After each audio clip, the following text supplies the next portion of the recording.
మగవాడు దేవుని సృష్టిలో ఒక అందమైన భాగం. అతను చాలా యుక్త వయసులో రాజీ పడడం ప్రారంభిస్తాడు. అతను తన తల్లిదండ్రుల ముఖంలో చిరునవ్వు కోసం తన కలలను త్యాగం చేస్తాడు. అతను తన పాకెట్ మనీ లేదా జీతం మొత్తాన్ని తను ప్రేమించిన భార్య కోసం ఆమె నవ్వడం చూసేందుకు ఖర్చు చేస్తాడు. ఎలాంటి ఫిర్యాదు లేకుండా అర్ధరాత్రి వరకు పనిచేస్తూ తన భార్య పిల్లల కోసం తన పూర్తి యవ్వనాన్ని త్యాగం చేస్తాడు. అతను బ్యాంకులు వ్యక్తుల నుండి రుణాలు తీసుకొని జీవితకాలం వాటిని తిరిగి చెల్లించడానికి నరక యాతన పడుతూ వారి భవిష్యత్తును నిర్మిస్తాడు.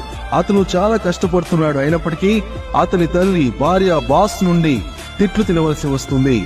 అతని జీవితం చివరకు ఇతరుల సంతోషం కోసం రాజీ పడటం ద్వారానే ముగుస్తుంది. అతను బయటికి వెళ్తే అతను నిర్లక్ష్యంగా ఉన్నాడు అంటారు.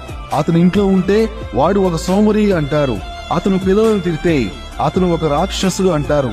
అతను తిట్టకపోతే అతను బాధ్యత లేని వ్యక్తి అంటారు. అతను భార్యను పని చేయకుండా ఆపివేస్తే